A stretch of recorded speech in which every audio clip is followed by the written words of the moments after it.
In the heart of Jordan's desert, where ancient winds have carved secrets into rose-colored stone, there exists a city that sleeps between myth and memory. Petra, a name that whispers of rock and permanence, yet speaks of a civilization that danced with the ephemeral nature of trade winds and shifting empires. Tonight, as darkness settles over the modern world and your own day finds its gentle conclusion, we journey together into the deep silence of carved corridors where moonlight has painted the same sandstone faces for over 2 millennia. Imagine, if you will, standing at the entrance to the Seek, that narrow canyon gateway where shadows deepen between towering cliffs, and the soft echo of your footsteps mingles with the memory of countless others who have passed this way. The air here carries the scent of sun-warmed stone and the faint fragrance of desert herbs, while above, stars pierce the velvet sky with the same light that guided ancient caravans to this hidden refuge. As we walk together through time's long corridor, each step will reveal how human dreams took shape in living rock, how a desert people transformed harsh stone into poetry, and how their remarkable story continues to unfold in the eternal conversation between past and present. Long before human consciousness stirred in this desert landscape, the earth itself was writing the opening chapters of Petra's story in a language of stone and time. Picture, if you can, this land as it existed millions of years ago, when vast seas covered what would become the mountains of Jordan, their waters depositing layer upon layer of sediment that would eventually harden into the multicolored sandstone we see today. The rose-red stone that would one day frame the dreams of the Nabateans was formed grain by grain, season by season, in the patient accumulation of millennia.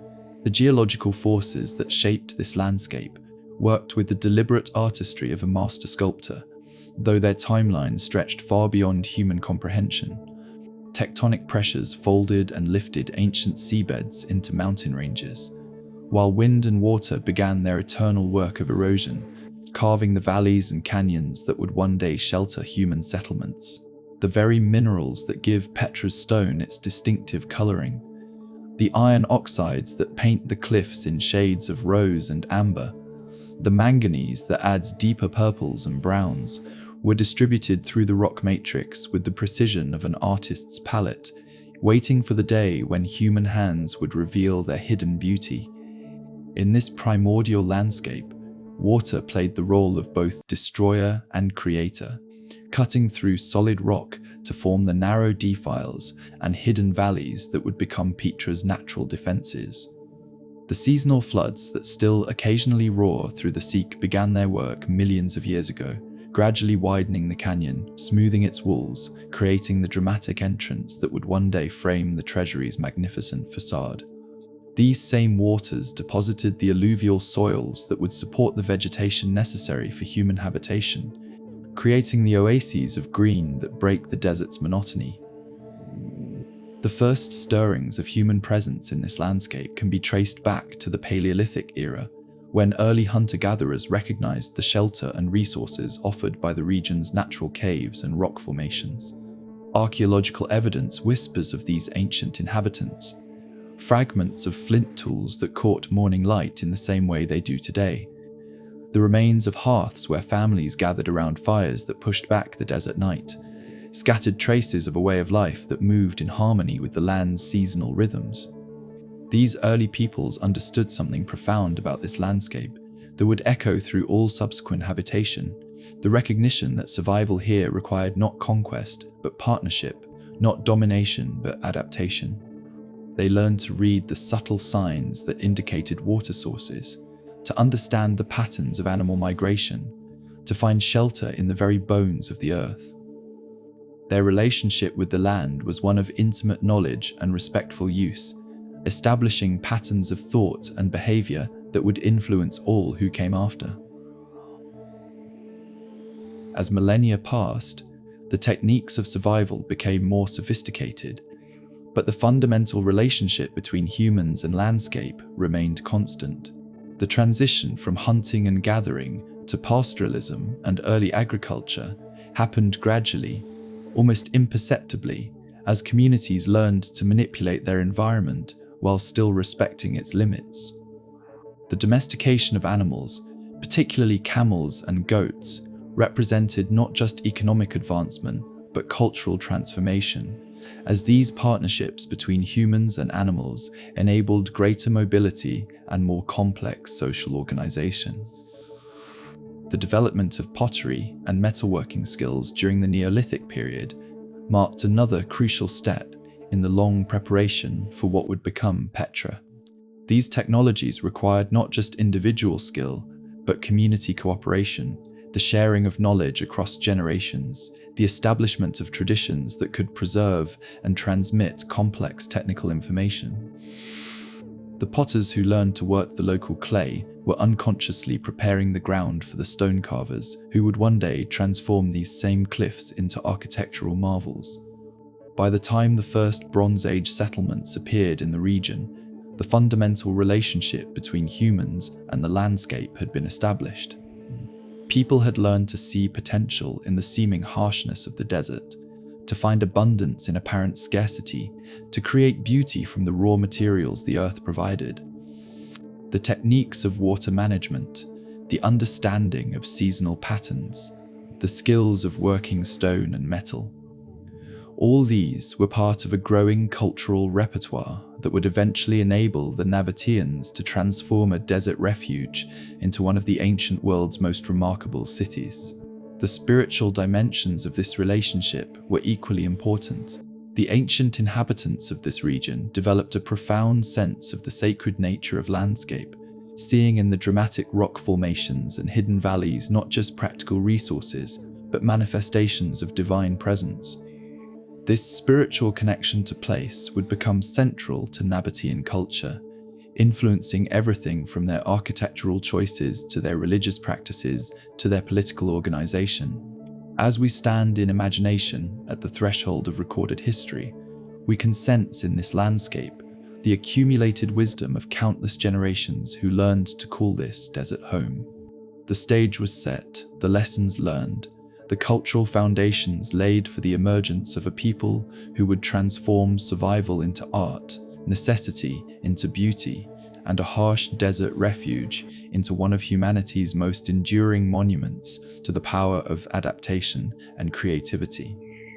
From the vast expanses of the Arabian Peninsula, where the horizon shimmers with heat and possibility, emerged a people whose very name would become synonymous with the mastery of desert trade and the transformation of stone into poetry. The Nabateans, literally the people of Nabat, appeared in the historical record not as conquerors or empire builders, but as something far more subtle and perhaps more enduring, as mediators between worlds, interpreters of landscapes, and architects of cultural bridges that spanned continents. Imagine, if you will, the life of a Nabatean family in the early centuries of their emergence into history. The rhythm of their existence followed patterns older than memory, yet adapted with the flexibility that would become their greatest strength. Before dawn, when the desert air still carried the cool breath of night, the camp would begin to stir with quiet efficiency.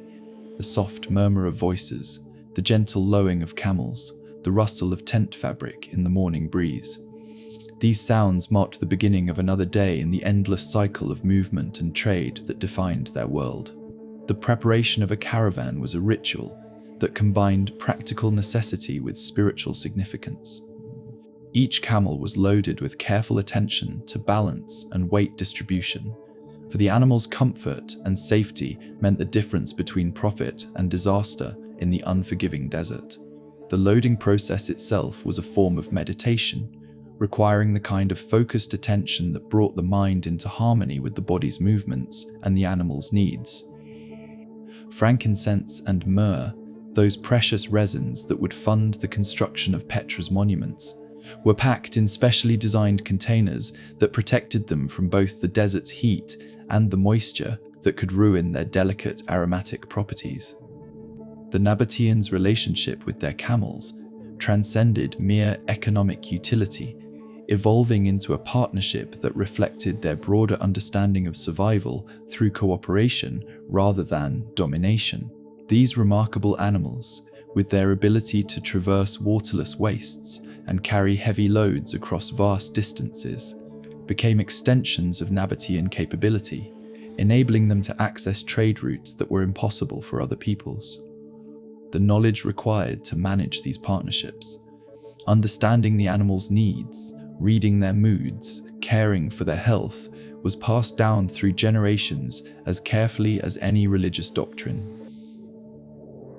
Navigation in the trackless desert required skills that bordered on the mystical.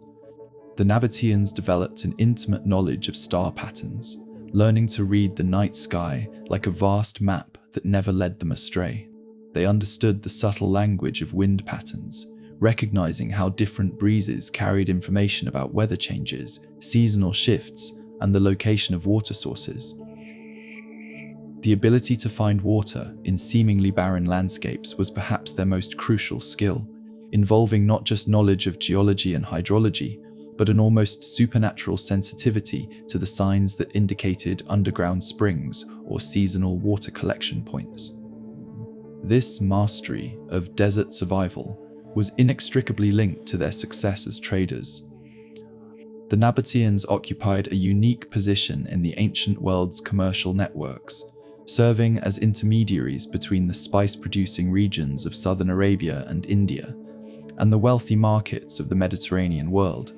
Their caravans carried not just goods but information, serving as conduits for the exchange of ideas, technologies, and cultural practices that enriched civilizations from Rome to China. The goods they transported tell a story of human desire and cultural exchange that spans continents. Frankincense from the Dhofar region of Oman, myrrh from the highlands of Yemen and Ethiopia, precious stones from India, silk from China, pearls from the Persian Gulf. Each item represented not just commercial value, but cultural significance, connecting the daily lives of people across vast distances. The frankincense that burned in Roman temples and Egyptian burial rituals had passed through Nabatean hands, carrying with it the desert winds and the prayers of those who had gathered and transported it. The Nabateans' approach to trade was characterized by a sophisticated understanding of diplomacy and negotiation. They recognized that success in commerce required not just the ability to transport goods, but the skill to build relationships, to establish trust across cultural and linguistic boundaries, to create the networks of mutual obligation that made long-distance trade possible. Their reputation for reliability and fair dealing became one of their most valuable assets, enabling them to maintain commercial relationships that spanned generations.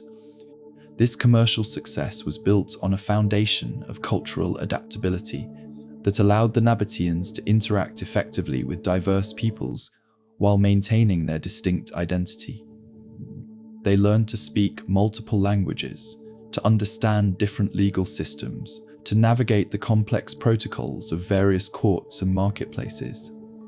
Yet they never simply assimilated into the cultures they encountered, instead developing a unique synthesis that combined Arabian traditions with Greek, Roman, and Persian influences. The wealth generated by trade began to transform Nabatean society in fundamental ways. The seasonal camps that had once been their only settlements began to evolve into permanent towns, as families recognized the advantages of maintaining year-round bases for their commercial operations.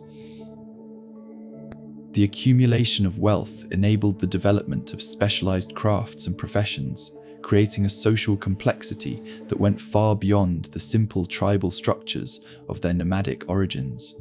The transition from nomadic to settled life was not accomplished overnight, nor was it uniform across all Nabatean communities.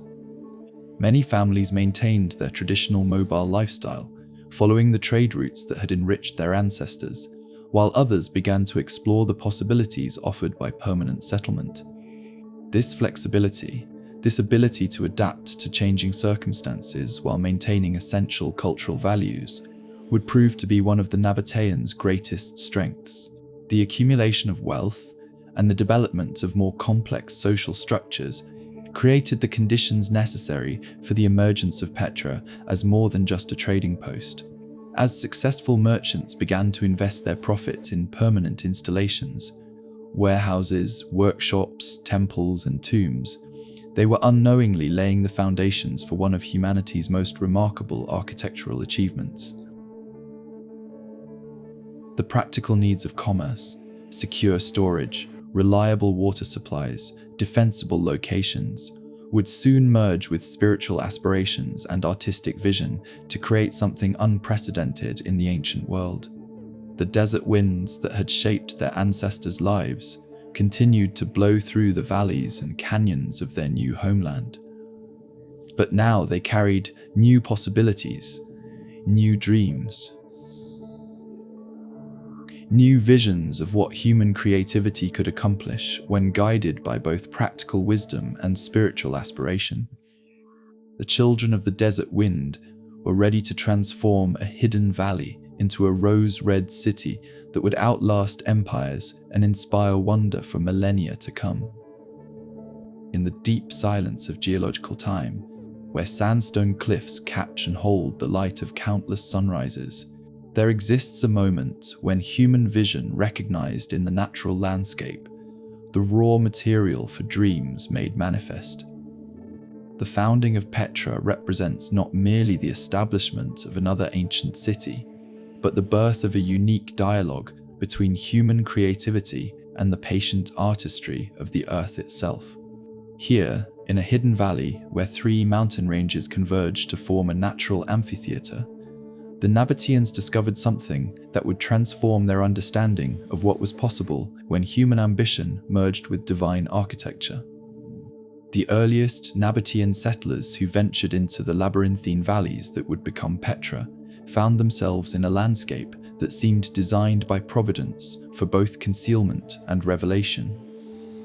The narrow canyon entrance, barely wide enough for a loaded camel to pass through, opened into a hidden world of towering cliffs and sheltered valleys, where natural caves and overhangs provided immediate shelter, while the surrounding heights offered perfect defensive positions. The seasonal streams that carved these valleys had created not just a refuge, but a stage set for human drama, where the interplay of light and shadow, stone and sky, would become the canvas for architectural achievement. The transition from temporary camp to permanent settlement happened gradually, almost imperceptibly, as individual families made the decision to establish year-round residence in caves and rock shelters that had previously served only as seasonal stopping places.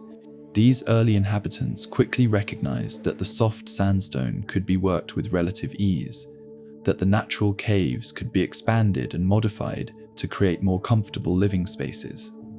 The sound of chisels on stone, initially heard only occasionally as families made modest improvements to their shelters, gradually became a constant accompaniment to daily life as the community grew and architectural ambitions expanded. The first carved spaces were modest affairs, practical extensions of natural caves designed to provide better protection from the elements and more efficient use of available space. A sleeping chamber here, a storage area there, a workshop space where craftsmen could work protected from sun and wind. These simple modifications represented the first tentative steps toward the architectural revolution that would transform Petra from refuge to wonder. The techniques learned in these early projects, how to read the grain of the stone, how to use natural fractures and layers to guide the carving process, how to create stable structural elements from solid rock, would eventually enable the creation of monuments that continue to inspire awe 2 millennia later. The development of water management systems represented perhaps the most crucial innovation in Petra's early development. The Nabateans' desert heritage had taught them that survival depended on the careful collection, storage, and distribution of water, but the challenges of permanent settlement required them to develop these skills to an unprecedented level of sophistication. The natural water sources in the area, seasonal streams, spring seepages, rainwater collection areas, were insufficient to support a growing population, Without careful management and technological innovation, the earliest water systems were simple affairs, channels carved into rock faces to direct rainwater into natural collection pools, but these gradually evolved into an integrated network of remarkable complexity and efficiency. Cisterns carved deep into the bedrock could store water through the longest dry seasons, while an intricate system of channels, pipes, and settling tanks ensured that every drop of precipitation was captured and put to use. The engineering knowledge required to design and maintain these systems represented a synthesis of practical experience and mathematical understanding that would have impressed the engineers of Rome or Alexandria. The spiritual dimensions of Petra's founding were as important as the practical considerations. The Nabateans' understanding of the sacred nature of landscape led them to see in the dramatic rock formations and hidden valleys not just defensive advantages, but manifestations of divine presence. The choice of specific locations for temples, tombs, and other religious structures reflected a sophisticated understanding of how architectural placement could enhance spiritual experience, how the natural drama of the landscape could be incorporated into human religious practice. The earliest religious structures in Petra were simple affairs, often consisting of little more than carved niches in cliff faces where offerings could be placed and rituals performed. But even these modest beginnings revealed the distinctively Nabatean approach to sacred architecture, the belief that human creativity should work in harmony with natural forms rather than dominating them, that the most powerful religious experiences occurred when the boundaries between human and natural space were deliberately blurred.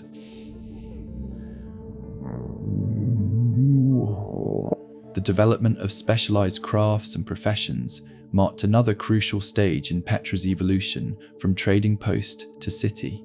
The wealth generated by successful commercial ventures enabled some families to move beyond subsistence activities and develop specialized skills in metalworking, pottery, textile production, and stone carving. These craftsmen, working in workshops carved into the living rock, began to produce goods that were valued not just for their practical utility, but for their aesthetic qualities. The emergence of a class of skilled stone carvers was particularly significant, as these artisans possessed the technical knowledge and artistic vision necessary to transform the Nabateans' architectural ambitions into reality. The transition from simple cave expansions to elaborate carved facades required not just individual skill, but collaborative effort, as master craftsmen trained apprentices in techniques that had been developed through generations of trial and error. The workshops where these skills were taught and practiced became centers of cultural transmission, places where practical knowledge merged with artistic vision to create something unprecedented in the ancient world. The first monumental facades carved in Petra were probably tomb monuments, reflecting the Nabatean belief in the importance of honoring the dead and ensuring their continued presence in the community of the living. These early tombs, while modest by later standards, represented crucial experiments in the techniques and artistic approaches that would eventually produce masterpieces like the treasury and the monastery. The carvers who worked on these projects learned how to read the stone's natural qualities, how to adapt their designs to take advantage of the rock's strengths while working around its weaknesses, how to create structural stability while achieving artistic beauty. The establishment of Petra as a permanent settlement also required the development of new forms of social organization and governance. The informal leadership structures that had served nomadic communities were inadequate for managing the complex needs of a growing city with specialized crafts, elaborate water systems, and monumental architecture. The emergence of a more formal political hierarchy, with recognized leaders who could coordinate community projects and represent Nabatean interests in dealings with other peoples, marked another crucial step in the transformation of a desert refuge into a regional power. The gradual recognition that Petra could serve as more than just a secure base for trading operations, that it could become a center of political power, religious authority, and cultural achievement. represented a fundamental shift in Nabatean consciousness. The vision of their city as a permanent monument to their achievements, a place where the values and aspirations of their people could be expressed in stone and preserved for future generations, began to take shape during this crucial period of foundation and early development. As the sun sets over the rose-red cliffs of Petra, casting long shadows across the carved facades and hidden valleys, we can sense the presence of those early settlers who first recognized in this landscape the potential for something extraordinary. Their patient work, their careful adaptation of human needs to natural possibilities, their gradual development of the skills and knowledge necessary to transform vision into reality. All of this laid the foundation for the remarkable achievements that would follow. The birth of the Rose City was not a single moment, but a process of gradual recognition, careful planning, and dedicated effort that would continue for generations as the Nabateans transformed their desert refuge into one of the ancient world's most remarkable accomplishments. In the golden age of Nabatean prosperity, when the distant sound of camel bells echoing through the Sikh announced the arrival of another fortune-laden caravan, Petra stood as the beating heart of a commercial empire that connected 3 continents in an intricate web of trade, diplomacy, and cultural exchange. The wealth that flowed through these desert valleys was not merely material, though the precious goods that passed through Nabatean hands were worth more than the treasures of kings, but intellectual and spiritual, as ideas, technologies, and traditions traveled the same routes as frankincense and silk. Picture, if you will, the moment when a long-awaited caravan first appeared at the mouth of the Sikh after months of desert travel. The lead camel, decorated with bells and colourful fabrics, would emerge from the narrow canyon like a ship appearing on the horizon, followed by the seemingly endless procession of animals and men who had traversed waterless wastes and navigated by stars to reach this promised sanctuary. The sound of their approach, the soft padding of camel feet on stone, the gentle chiming of bells, the murmur of voices in multiple languages, would ripple through the city like a wave of excitement, drawing merchants, craftsmen, and curious onlookers to witness the spectacle of arrival. The goods these caravans carried tell a story of human desire and cultural sophistication that spans the known world. Frankincense from the Dhofar region, that most precious of aromatics that was literally worth its weight in gold, arrived in carefully sealed containers that preserved its potent fragrance through months of desert travel. The resin itself, with its clean, spiritual scent, represented more than mere commercial value. It was the medium through which prayers ascended to heaven, the substance that transformed ordinary spaces into sacred ones, the bridge between the material and spiritual worlds. Myrrh, darker and more complex in its aromatic properties, came from the highlands of Yemen and Ethiopia, where skilled gatherers knew exactly when to make the incisions in the commiphora trees that would produce the highest quality resin. The knowledge required to harvest, process, and transport these precious substances represented generations of accumulated wisdom, secrets passed down through families who had made their living from the desert's hidden bounty. From the distant lands of India came black pepper, cardamom, and other spices that could transform the most mundane meal into a feast fit for royalty. These aromatic treasures, so light in weight yet so valuable in exchange, were perfectly suited to the economics of long-distance trade, where every ounce carried by the caravans had to justify its transportation costs across thousands of miles of difficult terrain. The spice traders who dealt in these commodities possessed an almost supernatural ability to judge quality, to detect subtle differences in flavor and aroma that could mean the difference between enormous profit and devastating loss. The Silk Road that connected China to the Mediterranean world passed through Nabatean territory, bringing with it not just the precious fabrics that gave the route its name, but porcelain, tea, and other luxury goods that spoke of a civilization of extraordinary sophistication and refinement. The Chinese merchants who made the extraordinary journey to Petra brought with them not just goods, but knowledge. Understanding of mathematics, astronomy, and engineering that enriched the intellectual life of every community they visited.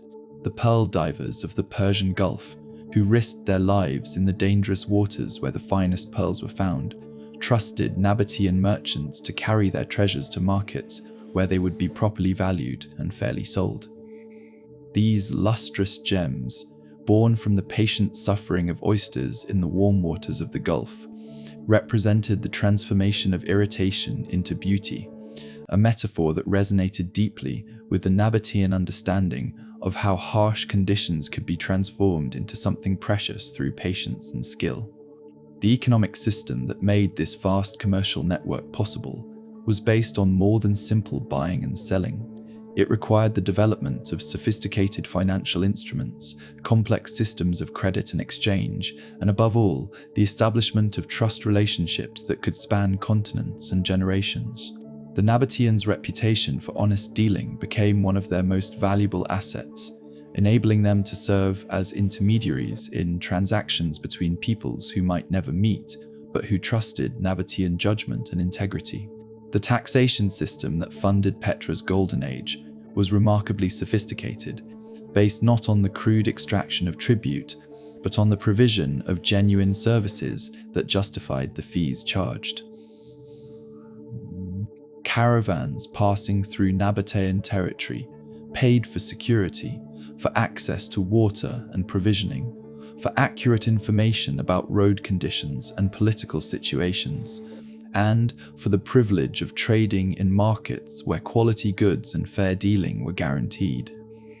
The Nabateans understood that their long-term prosperity depended on maintaining conditions that made trade profitable for everyone involved. The architectural flowering that accompanied commercial success was not merely decorative but functional, as the wealth generated by trade funded the construction of the warehouses, workshops, and administrative buildings necessary to support an increasingly complex economy. The great cisterns that stored water for the city's growing population, the elaborate market complexes where goods from across the known world were displayed and sold, the comfortable residences where successful merchants and their families lived in unprecedented luxury. All of these represented the transformation of commercial success into permanent monuments to human achievement. The cultural exchange that accompanied commercial activity was perhaps even more valuable than the material goods that flowed through Petra's markets. Greek artistic techniques merged with Arabian decorative traditions. Roman administrative methods were adapted to local conditions. Persian scientific knowledge was combined with Indian mathematical concepts, and Chinese technological innovations were modified to suit desert conditions. This synthesis of diverse cultural elements created something unique in the ancient world, a cosmopolitan civilization that remained distinctly Nabatean while incorporating the best insights from every culture it encountered.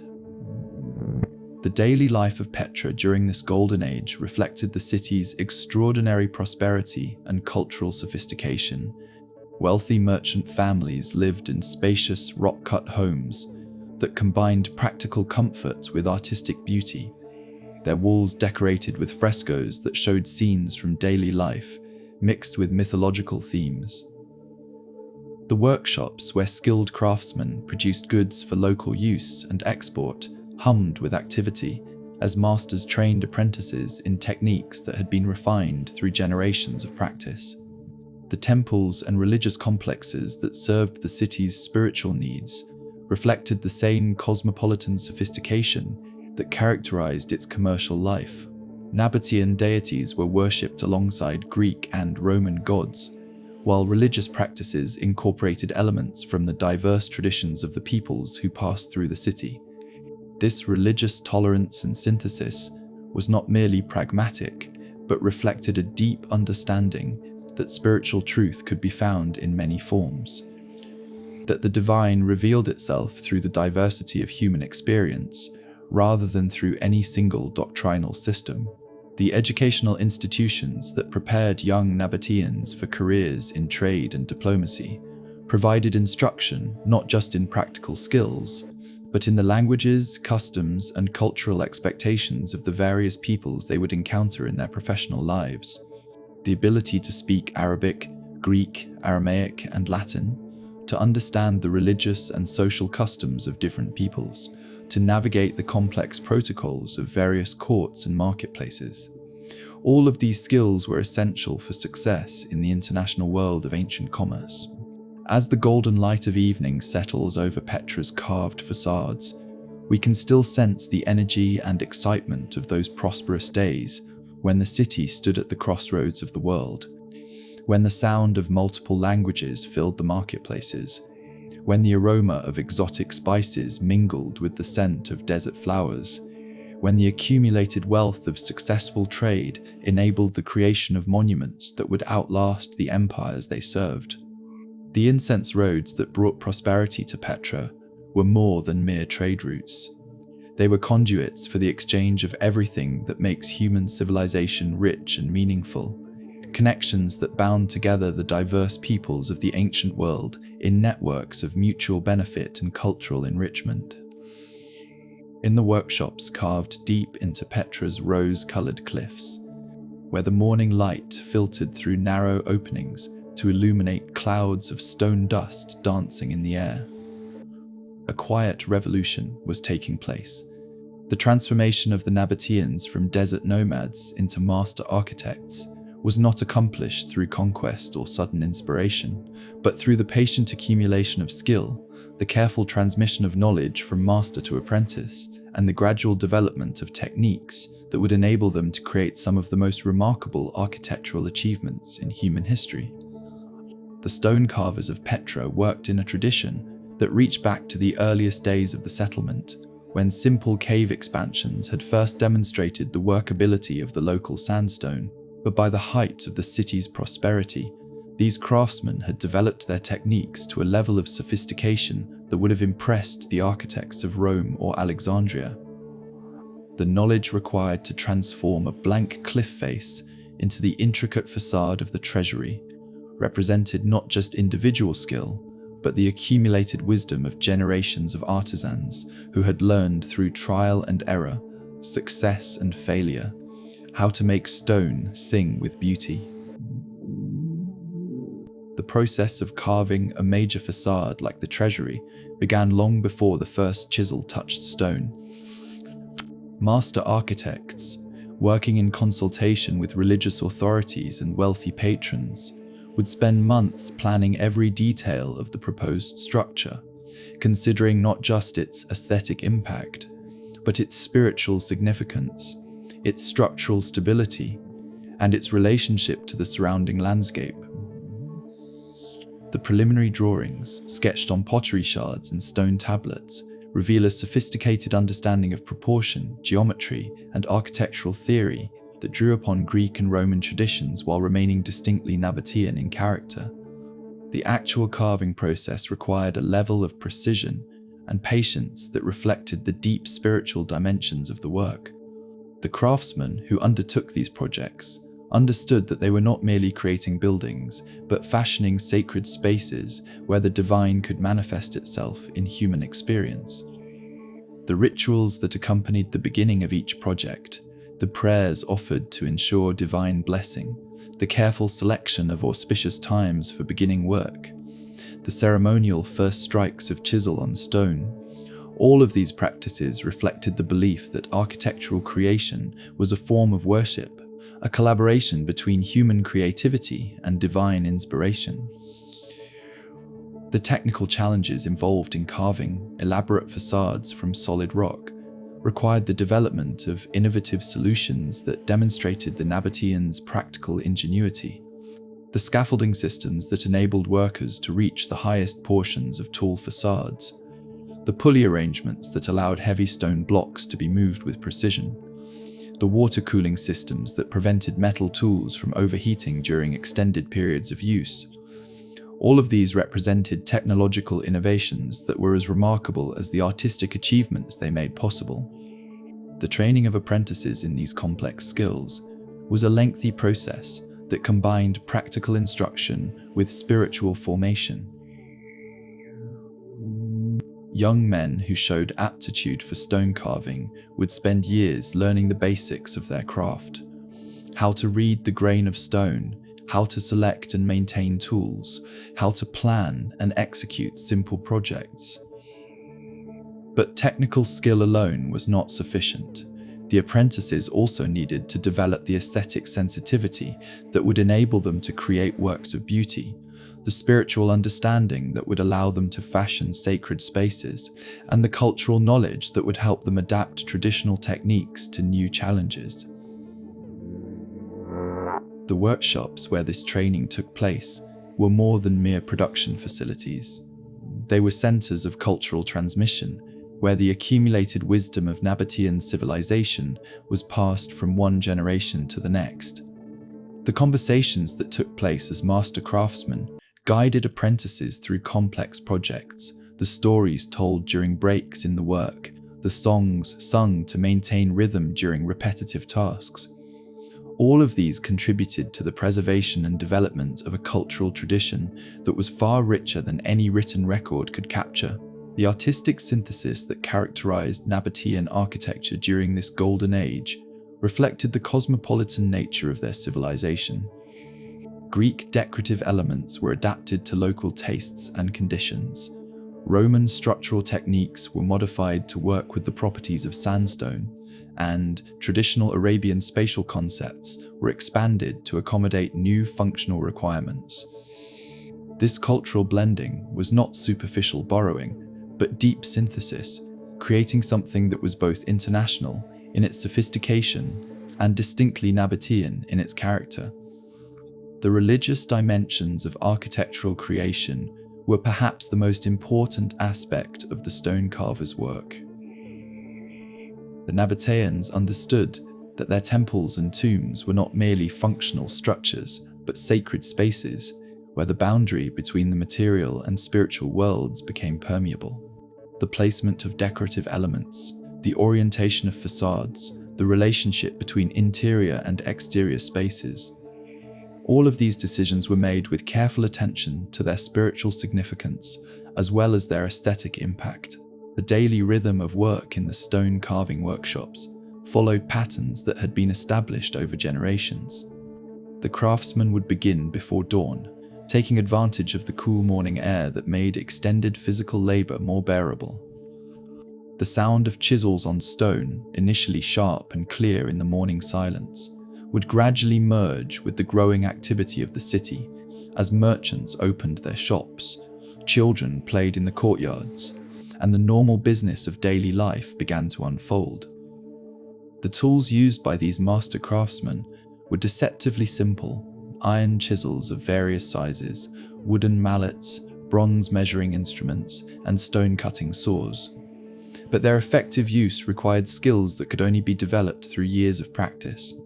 The selection of the right tool for each specific task, the understanding of how different techniques would affect the appearance and durability of the finished work,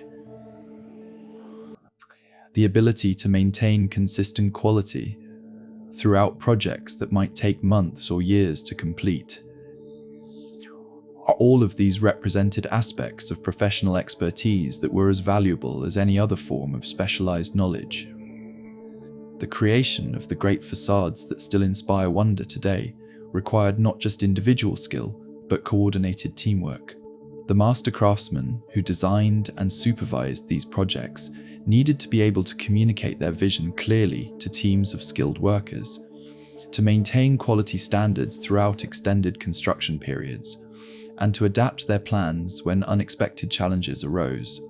The successful completion of projects like the treasury or the monastery represented triumphs not just of artistic vision, but of project management, resource allocation, and human organization.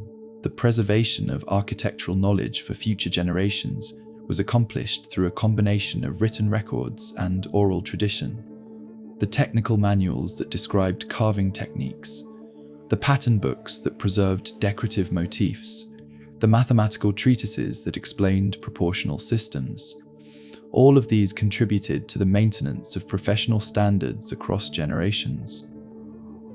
But equally important was the informal transmission of knowledge that occurred through the daily interaction of masters and apprentices, the stories and songs that preserved important information in memorable form, the rituals and ceremonies that reinforced the spiritual dimensions of the craft. The economic impact of the stone carving industry extended far beyond the workshops themselves. The demand for skilled craftsmen created opportunities for social mobility, as talented individuals from humble backgrounds could rise to positions of respect and prosperity through the development of their artistic abilities. The export of Nabatean architectural elements and decorative objects helped to spread their cultural influence throughout the ancient world, while the import of tools, pigments, and other materials necessary for their work created additional commercial opportunities. As the golden lights of afternoon illuminated the carved facades of Petra, revealing the subtle gradations of color and texture that made each monument unique, the stone carvers could take pride in their role as custodians of a tradition that had transformed a desert refuge into one of the wonders of the ancient world. Their patient work, their dedication to excellence, their synthesis of practical skill and spiritual understanding, all of these contributed to the creation of monuments that would inspire awe and admiration for millennia to come, testament to the power of human creativity when guided by divine inspiration and sustained by accumulated wisdom. In the carved halls of Petra, where the soft light of oil lamps flickered against rose-colored walls, adorned with the symbols of power and the promises of prosperity, there ruled a succession of kings whose names would echo through history, not for their conquests, but for their wisdom, not for their dominion over vast territories, but for their mastery of the subtle arts of diplomacy, trade, and cultural synthesis. The Nabatean monarchy represented something unique in the ancient world, a form of leadership that combined the traditional authority of desert sheikhs with the sophisticated administrative skills necessary to govern a cosmopolitan trading empire. The reign of Aretas III, who ruled during the 1st century BCE when Petra reached its first great flowering of prosperity and power, exemplified the qualities that made Nabatean kingship distinctive. Unlike the warrior kings of neighboring peoples who measured their success in terms of territories conquered and enemies defeated, Aretas understood that true power in the ancient world came from the ability to make oneself indispensable to all parties, to serve as the reliable intermediary whose services were valued by everyone and whose neutrality was respected by all. The royal court that developed under Aretas III was a remarkable synthesis of Arabian hospitality and Hellenistic sophistication.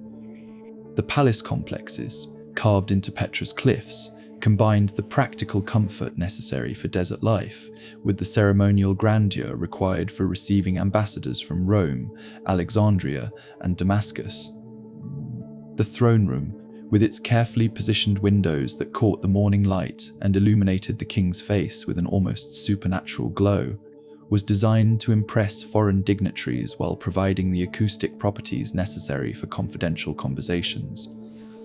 The administrative system that enabled the Nabateans to govern their diverse territories and manage their complex commercial networks represented a careful balance between centralized authority and local autonomy.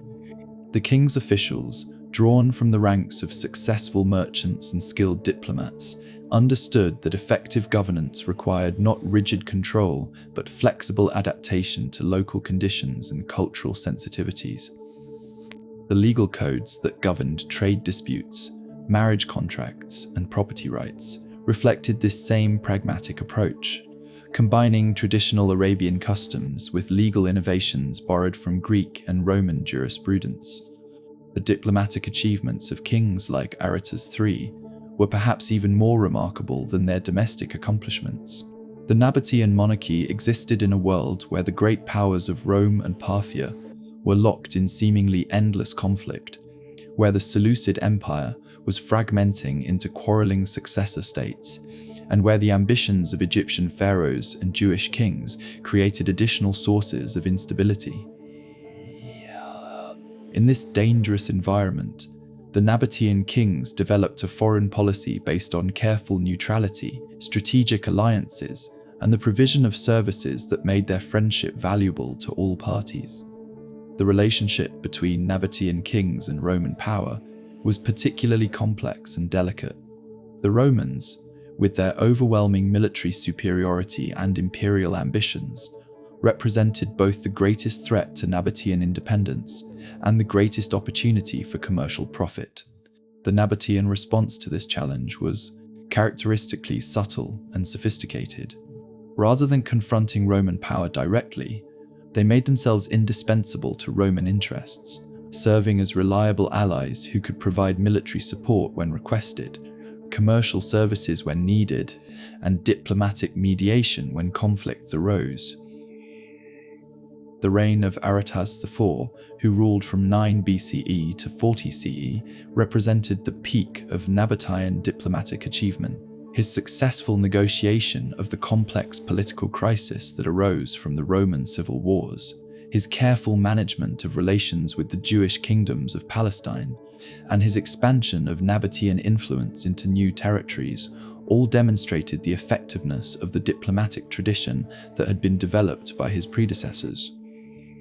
The fact that he was able to maintain Nabatean independence while other regional powers were being absorbed into the Roman Empire testified to the sophistication of his political skills. The cultural achievements sponsored by the Nabatean monarchy were as impressive as their political successes. The royal patronage that funded the construction of Petra's great monuments, the support provided to artists and scholars, the encouragement given to the development of new technologies and techniques, all of these reflected the king's understanding that cultural achievement was not merely decorative, but essential to the maintenance of Nabatean identity and prestige.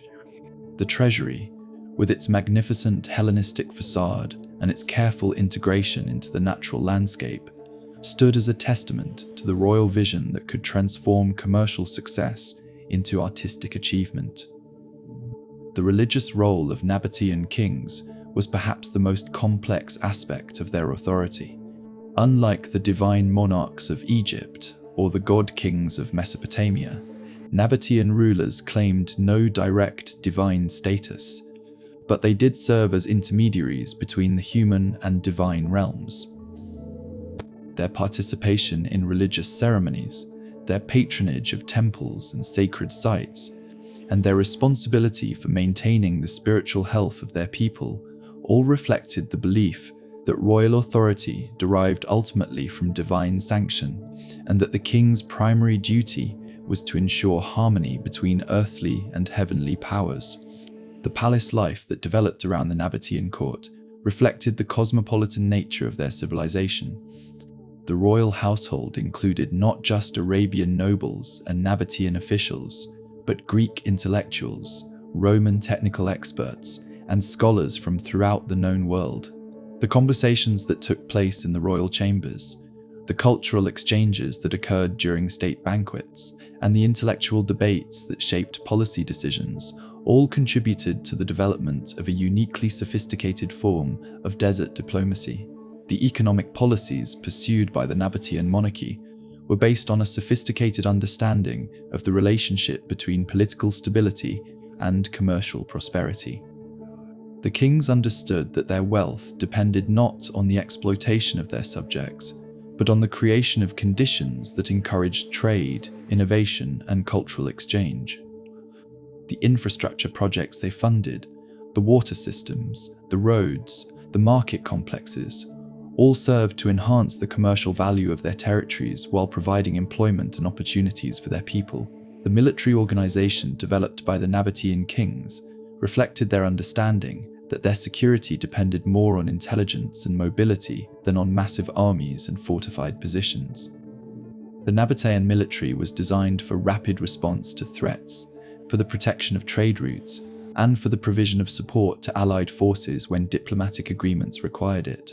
The fortresses that guarded key positions throughout their territory were not massive strongholds designed to withstand prolonged sieges, but strategic bases that could serve as gathering points for mobile forces and secure refuges for civilian populations. The succession system that governed the transfer of royal authority from one generation to the next was designed to ensure continuity while allowing for adaptation to changing circumstances. The careful training of crown princes in the arts of diplomacy, trade, and cultural synthesis, the gradual assumption of responsibilities that prepared them for eventual rule, and the consultation processes that ensured broad support for new rulers all reflected the Nabatean understanding that effective monarchy required not just individual ability, but institutional wisdom. The personal qualities that characterized successful Nabatean kings were quite different from those celebrated in other ancient monarchies.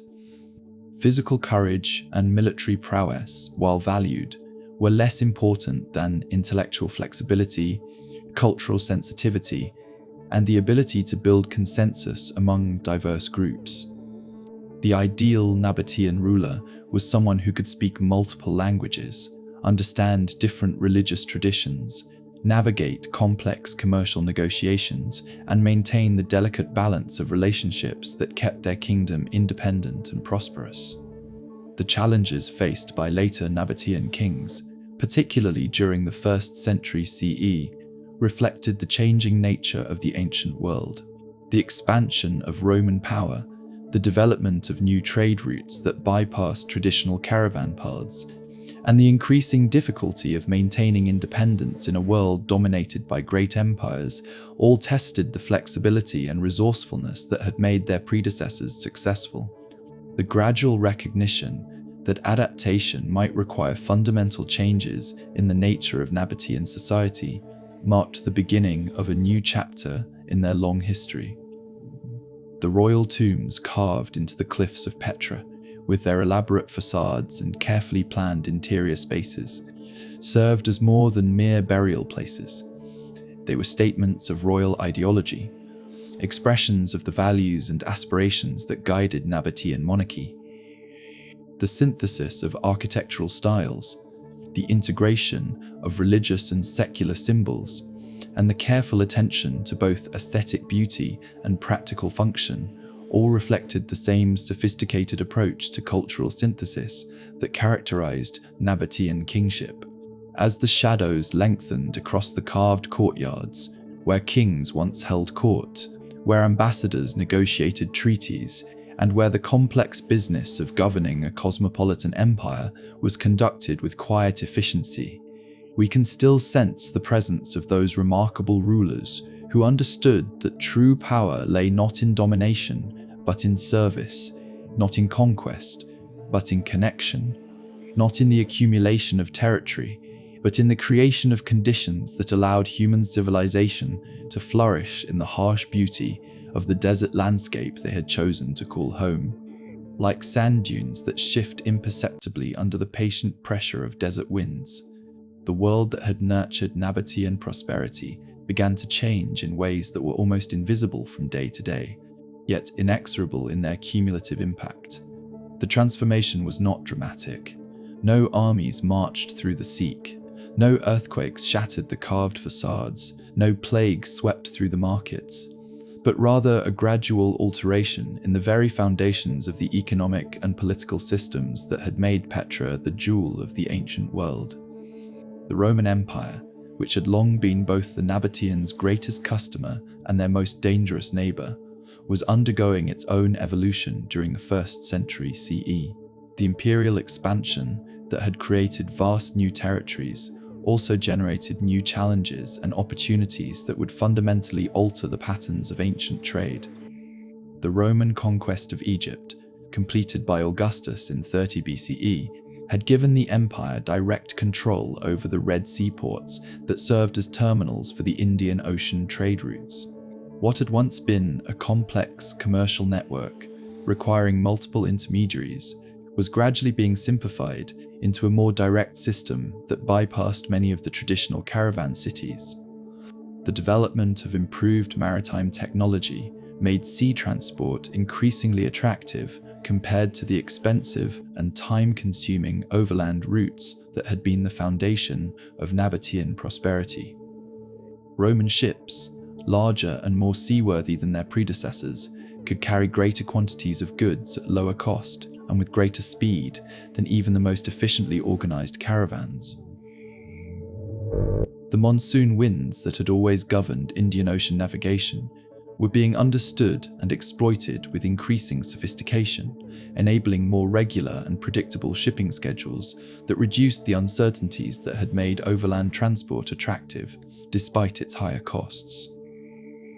The political unification of the Mediterranean world under Roman rule eliminated many of the barriers that had previously made Nabatean diplomatic and commercial services essential. The complex network of kingdoms, city-states, and tribal confederations that had required careful negotiation and cultural mediation was being replaced by a single administrative system that could handle transactions directly without the need for intermediaries. The Pax Romana, whatever its other costs, created conditions that made the Nabateans' traditional role as neutral facilitators less necessary. Within Petra itself, the signs of change were subtle but unmistakable to those who knew how to read them. The great caravans that had once arrived weekly during the trading season began to come less frequently, their loads somewhat smaller, their profit margins reduced by competition from alternative routes.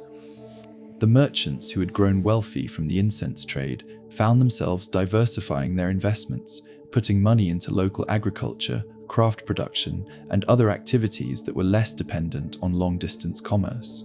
The younger generation of Nabateans, born into prosperity and security, began to take for granted the conditions that their parents had worked so hard to create and maintain. The skills that had been essential for survival in the desert, the ability to read weather patterns, to navigate by stars, to find water in barren landscapes, were becoming less relevant to young people who expected to live their entire lives in the comfortable security of established settlements.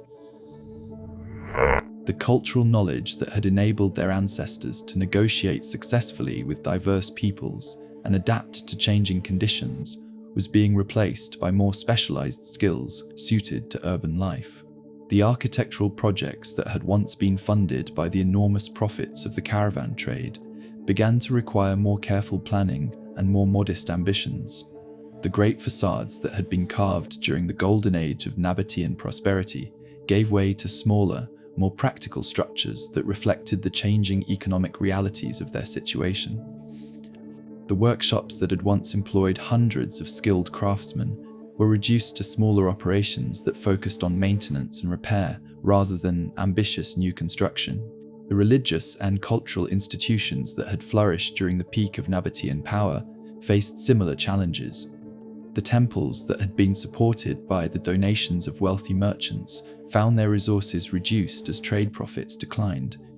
The educational systems that had prepared young Nabateans for careers in international commerce had to adapt to new realities where such opportunities were becoming scarcer.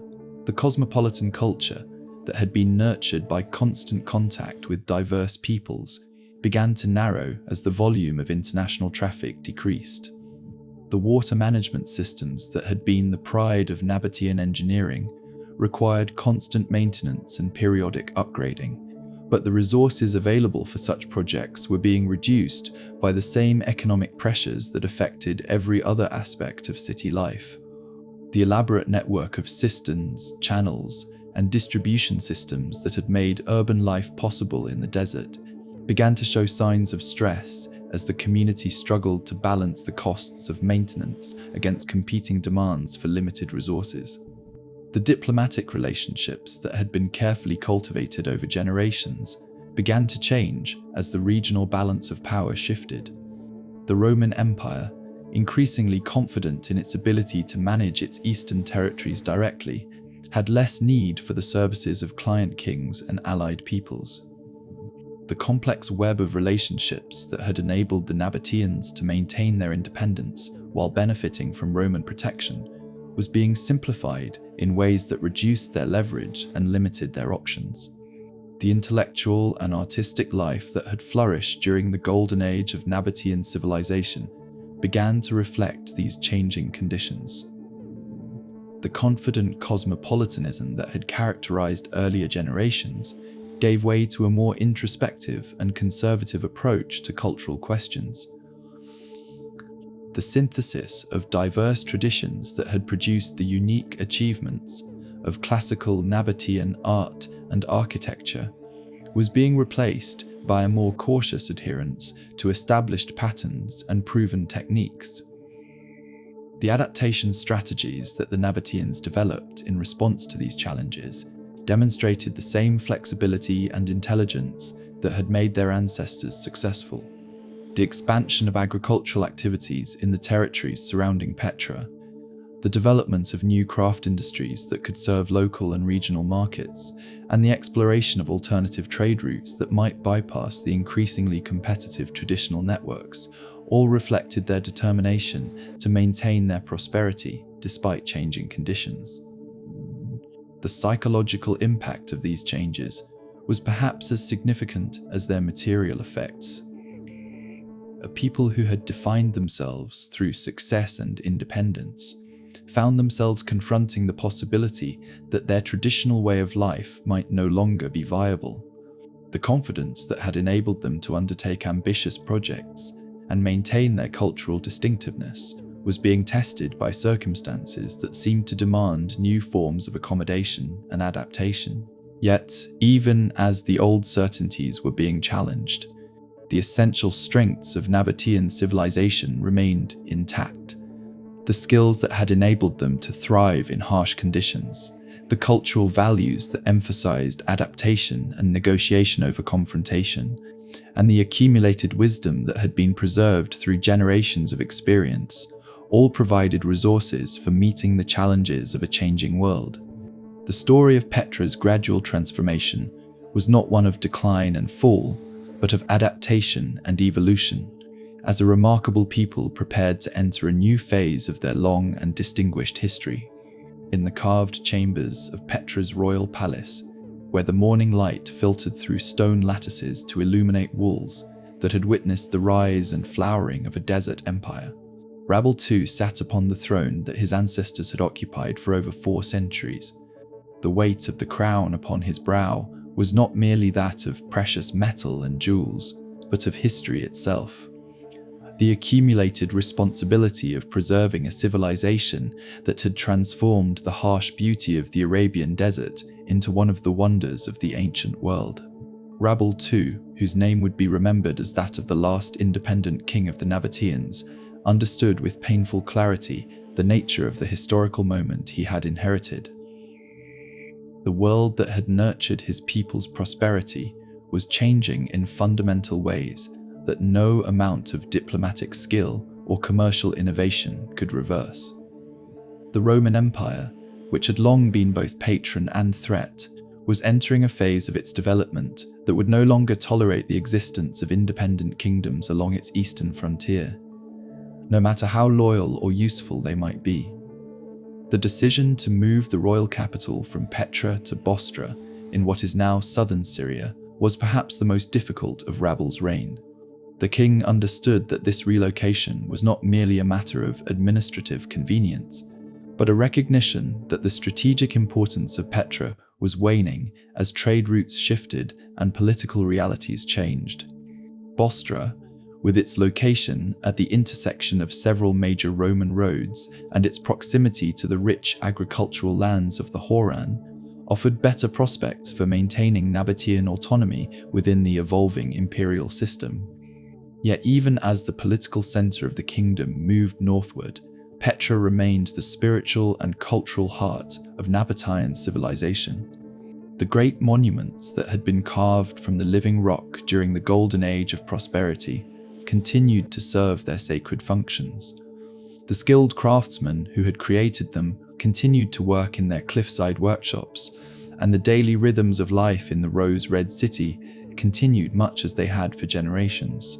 The gradual reduction in the city's political importance was accompanied by a deepening of its cultural significance, as if the approaching end of independence had intensified the community's appreciation for the achievements of their ancestors. The diplomatic challenges that confronted Rabble II were unlike any faced by his predecessors. Previous Nabatean kings had operated in a world where multiple powers competed for influence, and where skilled negotiation could maintain independence by balancing one threat against another.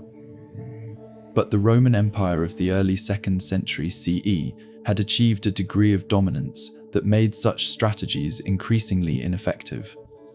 The Emperor Trajan, with his ambitious plans for eastern expansion, represented a form of imperial power that was less interested in accommodation than in direct control. The negotiations that took place between Rabel's court and Roman officials during the final years of the kingdom were characterized by a tragic dignity that reflected the king's understanding of his impossible position. The Romans, while respectful of Nabatean achievements and appreciative of their loyal service, were no longer willing to tolerate the existence of independent kingdoms that might complicate their administrative arrangements or provide opportunities for their enemies. The Nabateans, for their part, understood that resistance would be futile, but hoped that willing cooperation might preserve at least some elements of their traditional autonomy. The cultural flowering that occurred during Rabel's reign was perhaps the most remarkable aspect of his rule. The awareness that their independence was ending seemed to inspire a final burst of artistic creativity, as if the approaching political sunset had intensified the colors of Nabatean civilization. The architectural projects undertaken during this period, while more modest in scale than the monuments of the Golden Age, displayed a refinement and sophistication that reflected the accumulated wisdom of generations of skilled craftsmen. The religious observances that marked the final years of independent Nabatean rule took on special poignancy as the community sought to preserve the spiritual traditions that had sustained them through centuries of challenge and change. The temples that had served as centers of worship and community gathering became repositories of cultural memory, places where the stories and songs that embodied Nabatean identity were preserved for future generations. The rituals that had once celebrated military victories and commercial successes were transformed into ceremonies that honored the endurance of the human spirit in the face of inevitable change. The economic policies pursued by Rabel II reflected his understanding that the traditional sources of Nabatean prosperity were no longer reliable. The diversification of the kingdom's economic base, the development of new industries, and the expansion of agricultural activities all represented attempts to create alternative sources of wealth that would be less vulnerable to changes in international trade patterns. The success of these efforts would prove crucial to the community's ability to maintain its cultural distinctiveness, even after the loss of political independence. The educational institutions that had prepared young Nabateans for careers in diplomacy and commerce were gradually transformed to meet the needs of a people who would soon be Roman citizens. The linguistic skills that had once been essential for international trade were supplemented by knowledge of Roman law and administration. The cultural sensitivity that had enabled successful negotiation with diverse peoples was redirected toward understanding the expectations and opportunities of life within the imperial system. The military preparations that accompanied the final years of the kingdom reflected Rabel's realistic assessment of the situation. The Nabatean army, while capable of defending the kingdom against traditional threats, was no match for the Roman legions that could be deployed against them if diplomatic solutions proved impossible. The fortifications that guarded key positions throughout the kingdom were maintained more as symbols of dignity than as practical defenses, while the real security of the realm depended on the king's ability to demonstrate that Nabatean cooperation was more valuable than Nabatean conquest. The personal qualities that characterized Rabel II during these difficult years reflected the same combination of practical wisdom and cultural pride that had distinguished his ancestors. His ability to maintain the dignity of his office while acknowledging the reality of his position, his skill in preserving what could be saved while accepting what must be lost, and his determination to ensure that the end of independence would not mean the end of Nabatean identity, all testified to the strength of character that had enabled his people to thrive in harsh conditions for so many centuries. The final negotiations that led to the peaceful annexation of the Nabatean kingdom by Rome in 106 CE were conducted with a dignity and mutual respect that reflected the high regard in which both parties held each other. The Romans, recognizing the value of Nabatean cooperation and the quality of their civilization, were careful to honor the agreements they made regarding the preservation of local customs and the protection of established rights. The Nabateans, understanding that they had no alternative to accommodation, worked to ensure that the transition would be accomplished with minimal disruption to the daily lives of their people. The ceremony that marked the formal end of Nabatean independence was conducted in the ancient tradition of their people, with rituals that honored both the past and the future. The crown that Rabble II removed from his head was not merely a symbol of political authority, but a tangible link to the desert ancestors who had first recognized the possibilities hidden in the rose-red cliffs of Petra. The dignity with which he conducted this final royal act reflected his understanding that true kingship lay not in the exercise of power, but in the service of one's people and the preservation of their most precious traditions. As the last independent king of the Nabateans prepared to assume his new role as a Roman client ruler, the carved facades of Petra caught the evening light in the same way they had for centuries, their rose-red surfaces glowing with the accumulated memories of a people who had transformed the harsh beauty of the desert into one of humanity's most enduring monuments to the power of adaptation, creativity, and the indomitable human spirit. With the quiet efficiency that characterized all Roman administrative procedures, the purple banners of the empire were unfurled over the carved facades of Petra, marking not conquest, but transformation. The peaceful absorption of a willing ally into the vast organism of imperial governance. The annexation of the Nabatean kingdom in 1006 CE represented not the destruction of a culture, but its evolution. As a people who had always excelled at adaptation, found new ways to preserve their essential character while embracing the opportunities and responsibilities of Roman citizenship. The transition from independent kingdom to Roman province was accomplished with remarkable smoothness, reflecting both the diplomatic skills of the last Nabatean kings and the administrative wisdom of Roman officials who understood that cooperation was more valuable than coercion. The established structures of Nabatean society, the merchant families, the skilled craftsmen, the religious institutions, the local governance systems were largely preserved, though now operating within the broader framework of imperial law and administration.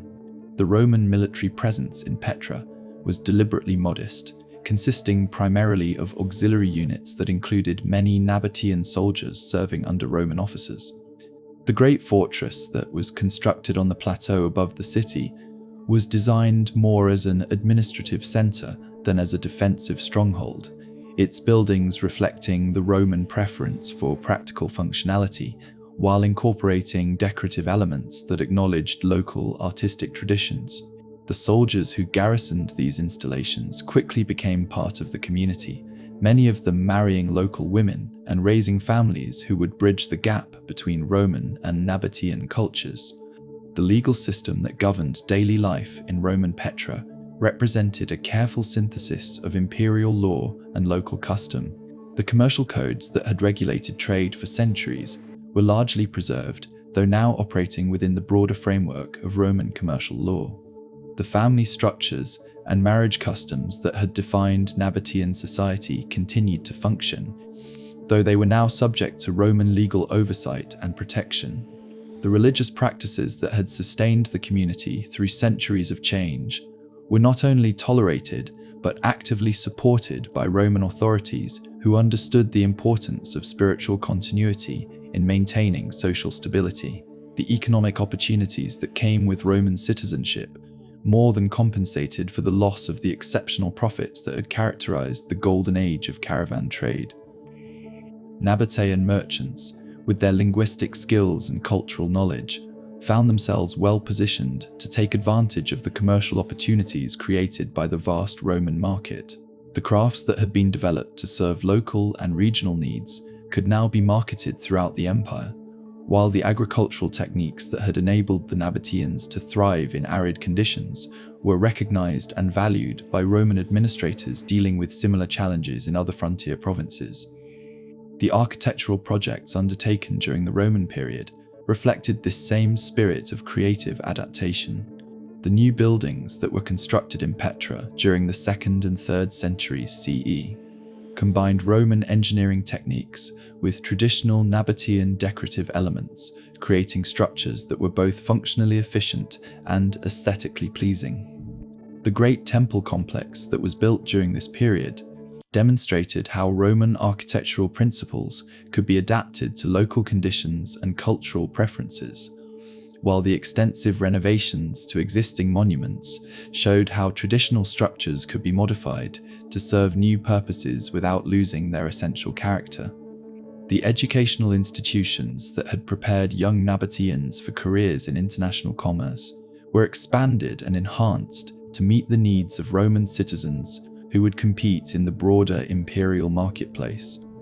The schools that were established in Petra during this period provided instruction not only in traditional subjects like languages and mathematics, but also in Roman law, imperial administration, and the classical literature that was considered essential for any educated person in the empire. The synthesis of Greek, Roman, and Nabatean educational traditions created a uniquely cosmopolitan form of learning that prepared students for success in the complex world of the later Roman Empire. The religious life of Roman Petra was characterized by the same tolerance and synthesis that had always marked Nabatean spiritual practice. The traditional deities continued to be worshipped in their ancient temples, though they were now often identified with Roman gods who shared similar attributes and functions. The mystery religions that were popular throughout the empire found receptive audiences among people who had always been open to diverse spiritual traditions. The Christian communities that began to appear in Petra during the 3rd century CE were able to establish themselves peacefully within a religious environment that valued spiritual diversity and individual choice. The social transformations that accompanied Roman rule were gradual but significant. The tribal structures that had governed Nabatean society were replaced by the urban institutions that were characteristic of Roman civilization. The extended family networks that had been crucial for survival in the desert were supplemented by the professional associations and social clubs that provided mutual support and cultural continuity in urban environments. The traditional hospitality that had made Nabatean society famous was adapted to serve the needs of a cosmopolitan city where people from throughout the empire came to trade, study, and seek their fortunes. The cultural achievements of Roman Petra were perhaps even more remarkable than those of the independent kingdom. The fusion of artistic traditions that had begun during the golden age of the caravan trade reached new levels of sophistication under Roman patronage. The sculptural works that were created during this period combined the technical excellence of Roman training with the distinctive aesthetic sensibilities of Nabatean tradition. The literary works that were produced by educated Nabateans writing in Greek and Latin brought their unique perspective to the broader cultural conversation of the empire. The administrative skills that had enabled the Nabateans to manage their trading empire proved equally valuable in the service of Roman government. Nabatean officials, with their linguistic abilities and cultural knowledge, were particularly valued in the administration of the eastern provinces, where their understanding of local conditions and customs could help bridge the gap between imperial policy and regional realities. The diplomatic traditions that had kept their kingdom independent for centuries were now employed in the service of imperial expansion and consolidation. The military service that was required of Roman citizens provided new opportunities for Nabatean young men to advance their careers while serving the empire that had given them citizenship. The auxiliary units that were recruited from the former Nabatean territories developed reputations for reliability and effectiveness, that reflected the same qualities that had made their ancestors successful in the dangerous world of long-distance trade. The veterans who returned from service in distant provinces brought with them new skills and perspectives that enriched the cultural life of their home communities. The technological innovations that were introduced during the Roman period enhanced the quality of life in Petra while preserving the essential character of the city. The improvements to the water distribution system that were made using Roman engineering techniques increased the reliability and efficiency of the infrastructure that had always been crucial to urban life in the desert. The new construction techniques that were introduced enabled the creation of larger and more complex buildings while maintaining the harmony with the natural landscape that had always characterized Nabatean architecture. The gradual changes in language and culture that occurred during the Roman period reflected the same process of creative adaptation that had always characterized Nabatean civilization. The use of Latin for official purposes and Greek for commercial and intellectual activities supplemented rather than replaced the Aramaic and Arabic languages that continued to be spoken in daily life. The Roman customs that were adopted in public life coexisted with traditional practices that were preserved in family and religious contexts. As the sun set over the rose-red cliffs of Petra, casting the same golden light that had illuminated the city for centuries, the Roman period represented not an ending, but a transformation. A new chapter in the long story of a people who had always understood that survival and prosperity required not rigid adherence to tradition, but the ability to adapt and evolve while preserving what was most essential and valuable in their cultural heritage. In the centuries that followed the Roman annexation, Petra began its slow and graceful retreat from the grand stage of international commerce to the quieter rhythms of regional life. A transformation as natural and inevitable as the seasonal changes that had always governed desert existence. The great caravans that had once filled the Sikh with the sound of bells and the babel of languages became increasingly rare, their routes redirected to ports and cities that better served the evolving needs of a world where maritime trade had largely replaced overland commerce. The population of Petra, which had swelled to perhaps 30,000 inhabitants during the golden age of the caravan trade, began to decline as families migrated to areas where economic opportunities were more abundant and life less dependent on the vagaries of long-distance commerce. This demographic shift was not catastrophic, but gradual, as each generation made pragmatic decisions about where to invest their energies and ambitions. The skilled craftsmen who had once created luxury goods for international markets turned their talents to serving local needs, while the merchants who had negotiated with traders from 3 continents focused their attention on regional commerce. The great monuments that had been carved from the living rock during the peak of Nabatean prosperity continued to serve their essential functions, though their maintenance became increasingly challenging as the resources available for such work diminished. The treasury, the monastery, and the other architectural marvels that had once proclaimed the wealth and power of their creators now stood as silent witnesses to the passage of time, their rose-red facades slowly weathering under the patient assault of wind and rain. The transformation of Petra's religious life during this period reflected the broader changes occurring throughout the Roman Empire.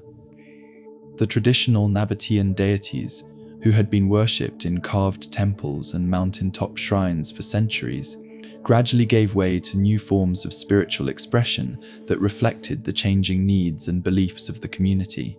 The Christian communities that had established themselves in the city during the 3rd century CE began to expand their influence, converting some of the ancient temples into churches while constructing new religious buildings that followed the architectural conventions of the Byzantine Empire. The most remarkable aspect of this religious transformation was the way in which Christian practices were adapted to the unique physical environment of Petra. The natural caves and carved chambers that had once served as workshops and storage facilities were converted into hermitages and meditation cells, where monks and ascetics could pursue their spiritual disciplines in the profound silence of the desert.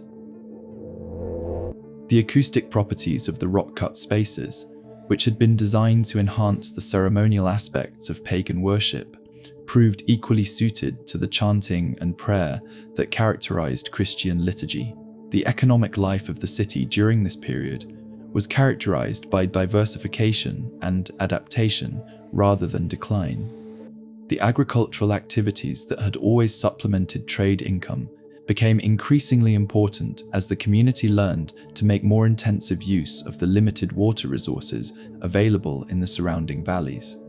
The terraced fields that were constructed during this period, using techniques that combined traditional Nabatean water management with innovations learned from other parts of the empire, enabled the production of crops that could support the remaining population while providing some surplus for trade.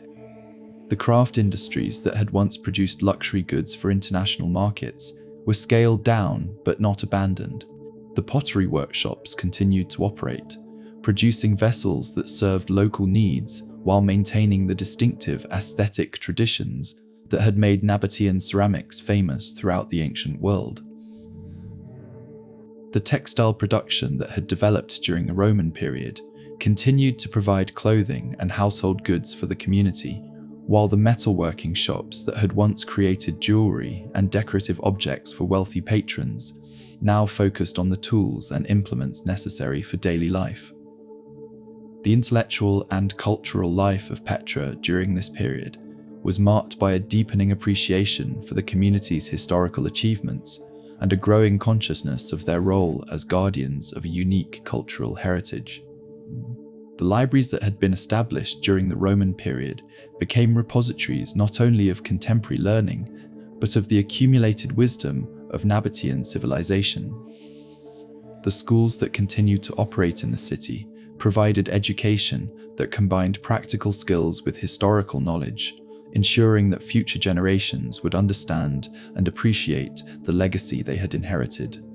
The archaeological evidence from this period reveals a community that was adapting successfully to changed circumstances while maintaining its essential character. The houses that were constructed during the late Roman and early Byzantine periods show evidence of continued prosperity and cultural sophistication, though on a more modest scale than during the golden age of the caravan trade. The presence of luxury goods from throughout the Mediterranean world indicates that Petra remained connected to broader commercial networks, even if it was no longer a major center of international trade. The water management systems that had been the foundation of urban life in the desert continued to function, though with increasing difficulty as the technical knowledge required for their maintenance became scarcer. The elaborate network of cisterns, channels, and distribution systems that had enabled the city to support a large population was gradually simplified and reduced in scope as the community adapted to its smaller size and more limited resources. The social structures that had governed Nabatean society evolved to meet the needs of a more settled and less cosmopolitan community. The tribal affiliations that had been submerged during the period of urban expansion began to reassert themselves as extended families took on greater importance in providing mutual support and cultural continuity. The professional associations that had characterized Roman urban life were replaced by more traditional forms of social organization that reflected the desert heritage of the community. The artistic traditions that had flourished during the peak of Nabatean civilization continued to evolve, though in new directions that reflected the changing circumstances of the community. The monumental sculpture that had adorned public buildings and private residences during the Golden Age gave way to more intimate forms of artistic expression that were suited to the quieter rhythms of daily life. The decorative arts that had once celebrated commercial success and political power now focused on themes of spiritual meaning and cultural continuity. The gradual transformation of Petra from a major commercial center to a regional town was accomplished with the same dignity and wisdom that had characterized all the major transitions in Nabatean history. The community's ability to adapt to changing circumstances while preserving what was most valuable in their cultural heritage, ensured that the essential spirit of their civilization would survive even as its external forms evolved to meet new challenges and opportunities. As the evening light painted the carved facades in shades of rose and gold, the quiet transformation of Petra continued, a process as natural and inevitable as the geological forces that had shaped the landscape itself, ensuring that the achievements of the past would be preserved and honored even as the community prepared for whatever future awaited in the patient silence of the desert. In the profound stillness of medieval centuries, when the great trade routes had shifted and the echoes of Nabatean civilization had faded to whispers, Petra entered its deepest sleep. The rose-red city, once the beating heart of international commerce, retreated into legend and half-remembered dream, becoming a ghost that haunted the edges of historical consciousness. This was not abandonment in the harsh sense, but rather a gentle recession into the natural rhythms of the desert, where time moves differently and patience becomes a virtue practiced across centuries. The transformation was gradual and almost imperceptible, like the slow weathering of sandstone itself. As the last Byzantine churches fell silent and the final Christian monks departed their rock-cut retreats, the city began its long conversation with solitude. Sand accumulated in courtyards where merchants had once haggled over precious goods, and desert plants found purchase in the carved walls that had witnessed the rise and fall of kings. The treasury's magnificent facade, though worn by wind and rain, continued to catch the light of sunrise and sunset, its carved capitals still bearing the delicate floral motifs that had once proclaimed Nabatean artistic sophistication to the world. Yet this was not a complete erasure of human presence. The Bedouin families who had always moved through this landscape maintained their ancient relationship with the stone city, their knowledge of water sources and safe passages passed down through generations like sacred texts. They understood the rhythms of seasonal streams, the locations of hidden springs, the ways in which the carved channels still functioned to collect and distribute the precious gift of rain. In their oral traditions, fragments of Nabatean memory persisted. Stories of the great kings who had ruled from these rock-carved palaces, legends of the wealth that had flowed through these now silent streets, memories of the skilled craftsmen who had transformed desert stone into architectural poetry.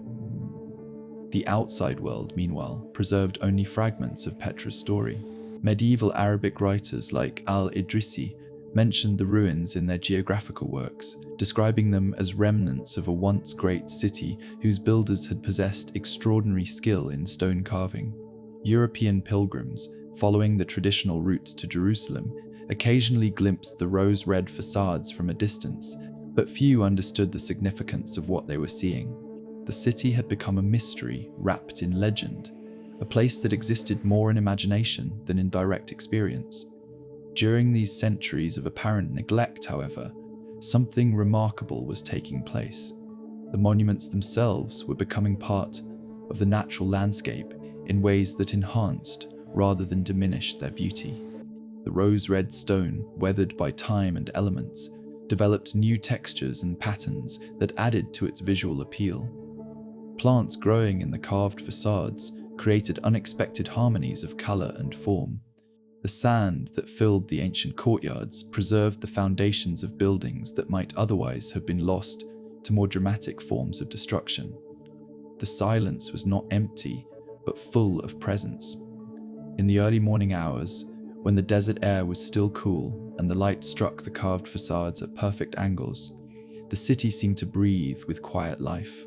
The acoustic properties of the rock-cut spaces, designed by Nabatean architects to amplify voices and music, now amplified the sounds of wind and occasional rainfall, creating a natural symphony that spoke of endurance and patient waiting.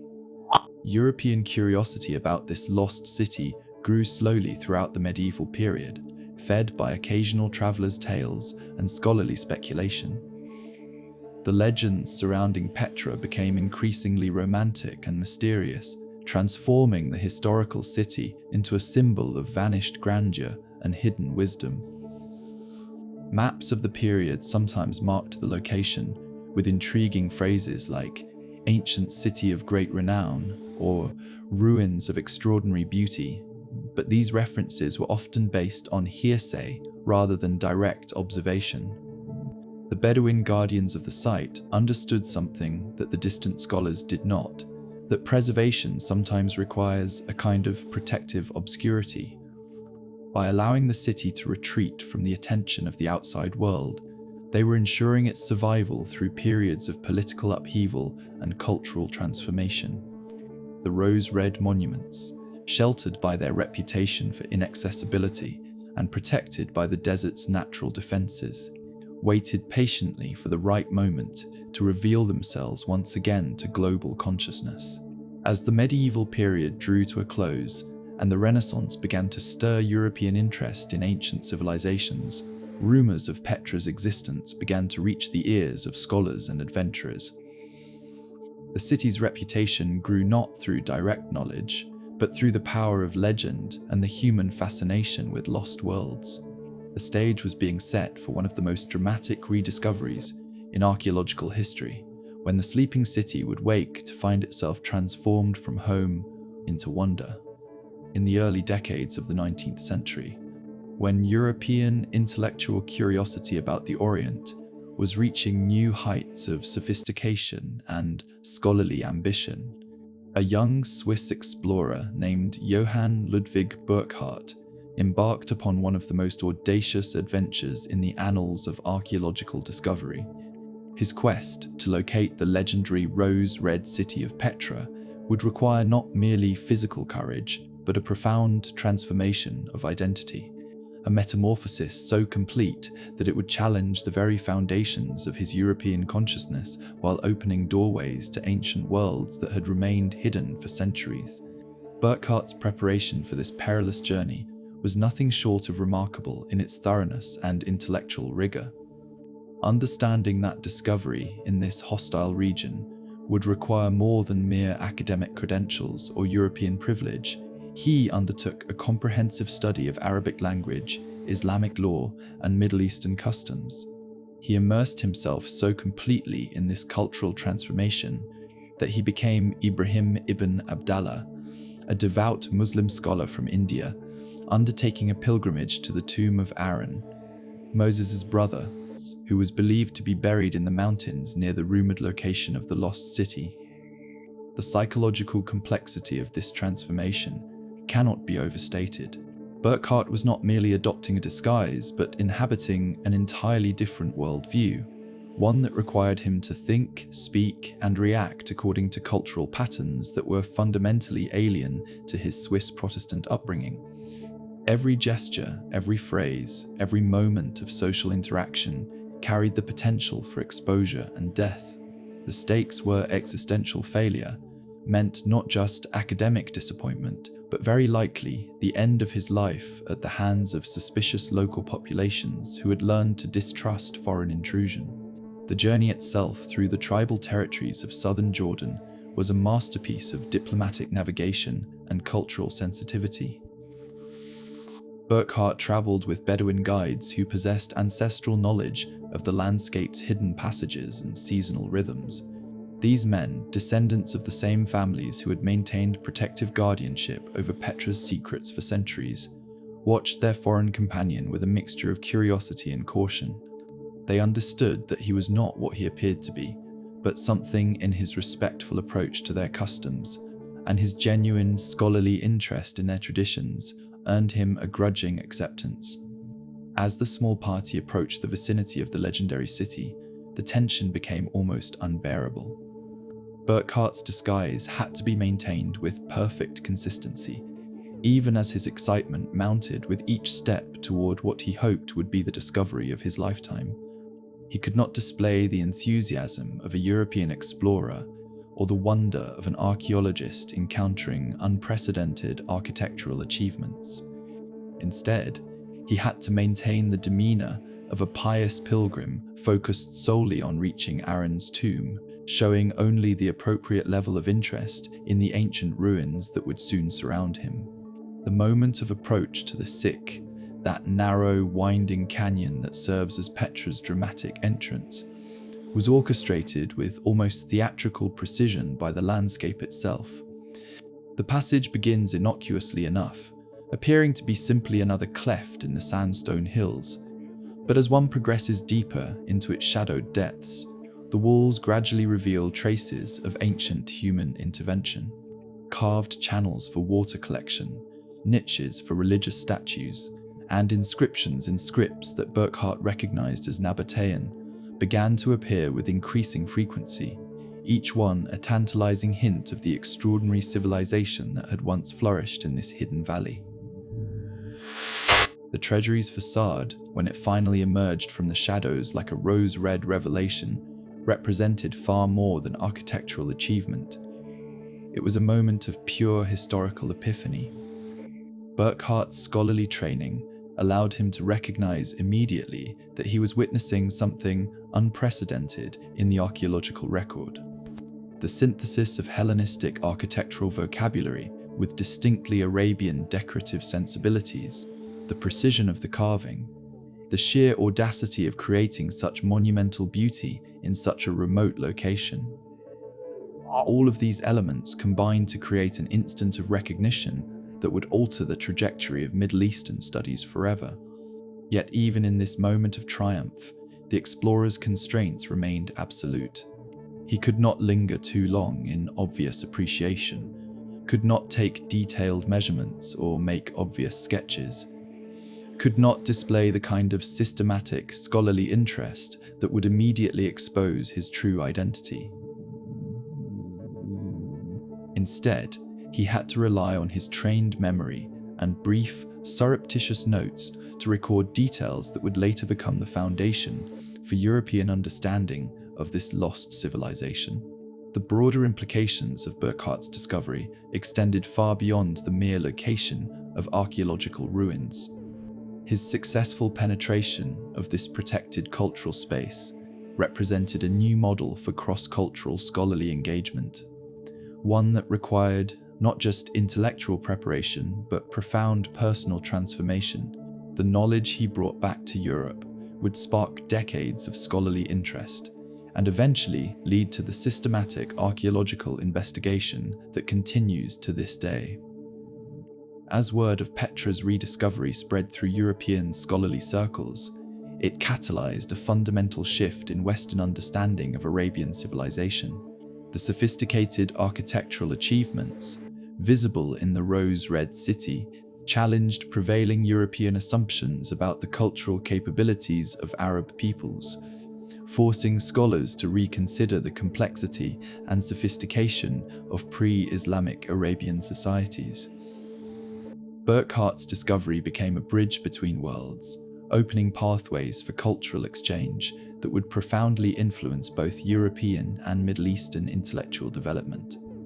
The personal cost of this achievement for Burckhardt himself was considerable. The psychological strain of maintaining his false identity, the physical hardships of desert travel, and the constant tension of potential exposure had taken their toll. Yet his success in locating and documenting Petra represented more than individual accomplishment. It was a testament to the power of scholarly dedication and cultural sensitivity to overcome seemingly insurmountable obstacles. In the contemporary era, as the rose-red city of Petra stands revealed to global consciousness and welcomes millions of visitors each year, a new chapter in its ancient story has begun to unfold, one that centers on the delicate balance between preservation and accessibility, between honoring the past and meeting the needs of the present. The modern guardians of this archaeological treasure face challenges that would have been unimaginable to the Nabatean craftsmen who first carved these monuments from living rock. Yet their commitment to protecting Petra's legacy represents a continuation of the same reverence for cultural achievement that has defined this place for over 2 millennia. The establishment of Petra as a UNESCO World Heritage Site in 1985 marked a pivotal moment in the recognition of its global significance, But it also initiated a complex process of international cooperation and scholarly collaboration that continues to evolve. The designation brought with it both prestigious recognition and profound responsibility.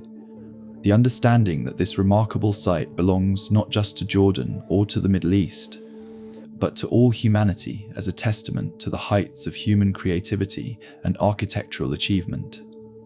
Contemporary archaeological work at Petra represents a fascinating synthesis of cutting-edge scientific methodology and traditional scholarly approaches.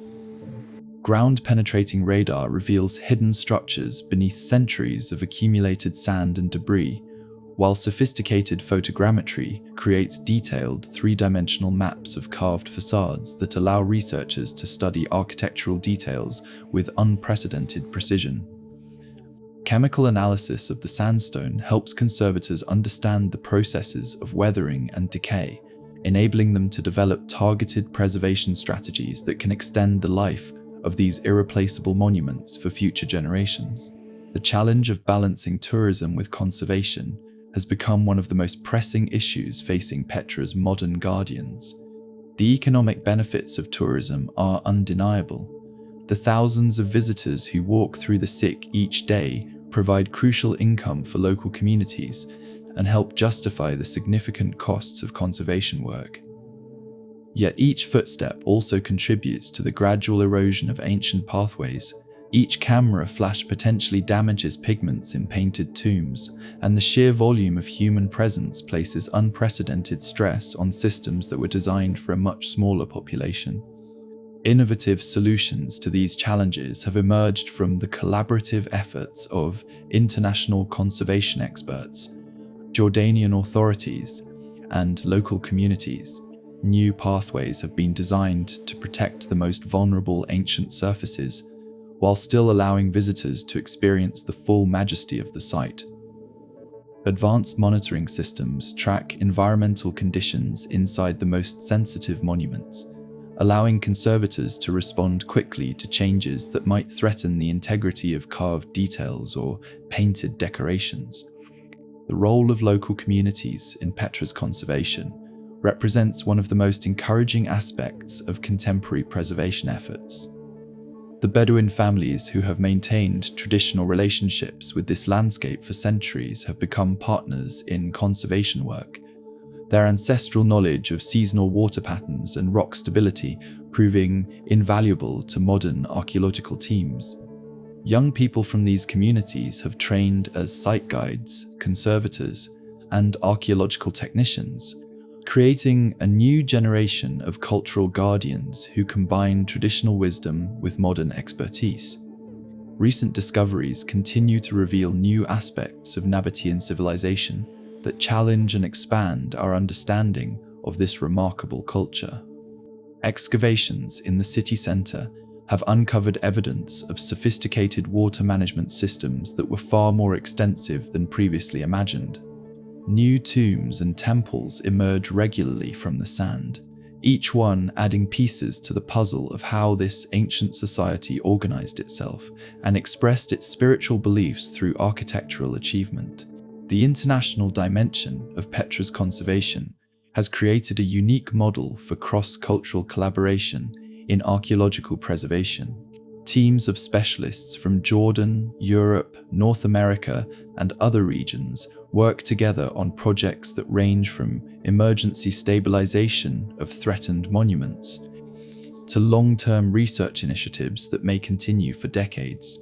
This collaborative approach ensures that the best available expertise is brought to bear on conservation challenges, while also building local capacity for ongoing preservation work. Digital preservation initiatives have become increasingly important as traditional conservation methods are supplemented by new technologies. High-resolution photography, 3D scanning, and virtual reality documentation create permanent records of Petra's monuments that will remain accessible even if the physical structures themselves are damaged by natural disasters or human conflict. These digital archives also make it possible for people around the world to experience Petra's beauty without contributing to the physical stress on the site itself. The educational impact of Petra's conservation efforts extends far beyond the boundaries of the archaeological site itself.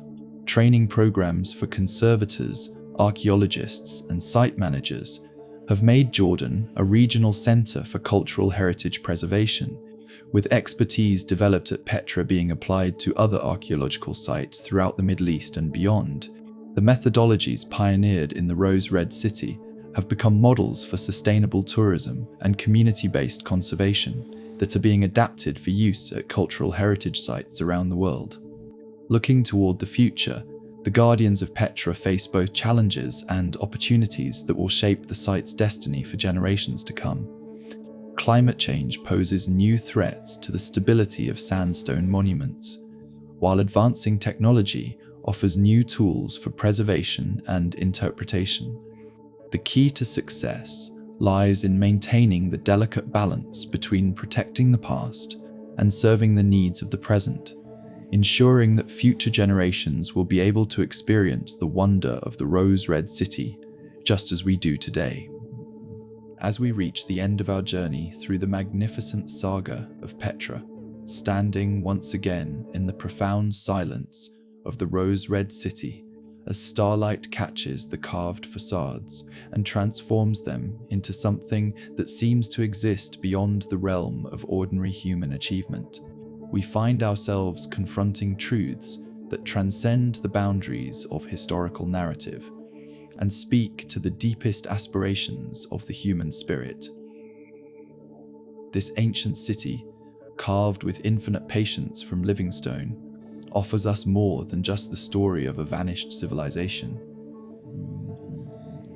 It provides a mirror in which we can see reflected our own capacity for adaptation, creativity, and endurance in the face of seemingly insurmountable challenges. The lessons embedded in Petra's rose-red sandstone are as relevant today as they were to the Nabatean merchants who first recognized the potential of this hidden valley. The story of how desert nomads transformed themselves into master builders and diplomats speaks to the fundamental human ability to adapt and evolve in response to changing circumstances. In our contemporary world, where rapid technological change and global interconnectedness create challenges that would have been unimaginable to previous generations, the Nabatean example reminds us that successful adaptation requires not just flexibility, but also the wisdom to preserve what is valuable from the past, while embracing what is necessary for the future.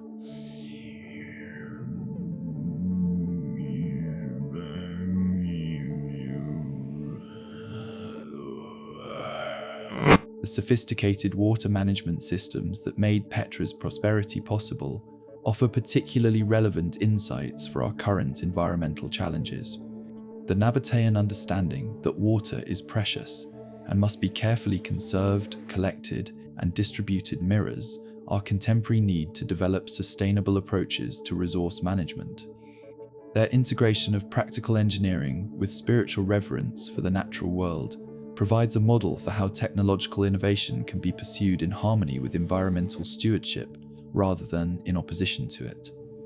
The diplomatic achievements of Petra's rulers, who maintained their independence for centuries through skilled negotiation and cultural adaptability, offer equally valuable lessons for our interconnected world. Their success in balancing local identity with international engagement, in preserving cultural integrity while participating in global commerce, speaks to contemporary challenges of globalization and cultural preservation. The Nabatean example suggests that true strength lies not in isolation or rigid adherence to tradition, but in the ability to engage with change while maintaining core values and identity. The artistic achievements preserved in Petra's carved facades remind us of the profound human need for beauty and meaning that transcends purely practical concerns. The craftsmen who spend their lives creating these monuments understood that architectural achievement serves purposes beyond mere shelter or storage. It expresses cultural values, spiritual beliefs, and aesthetic sensibilities that help define what it means to be human. In our contemporary world, where utilitarian considerations often dominate planning and design, Petra's example reminds us that beauty is not a luxury, but a necessity, that the environments we create shape our consciousness and our capacity for wonder. The rise and decline of Nabatean civilization also offers perspective on the temporary nature of all human achievements, a reminder that can be either sobering or comforting, depending on our current circumstances. The understanding that even the most successful civilizations eventually face decline and transformation helps us maintain perspective on our own troubles and achievements. Current political crises, economic challenges, and social conflicts, however serious they may seem, are part of the eternal human story of adaptation and change that has been played out countless times throughout history. Yet perhaps most importantly, Petra's endurance across millennia demonstrates that certain human achievements transcend the temporal limitations of the civilizations that created them. The rose-red city has survived the collapse of the Nabatean kingdom, the rise and fall of the Roman Empire, the transformations of the Islamic conquests, the long centuries of medieval obscurity, and the dramatic changes of the modern era. Its monuments continue to inspire wonder and reflection.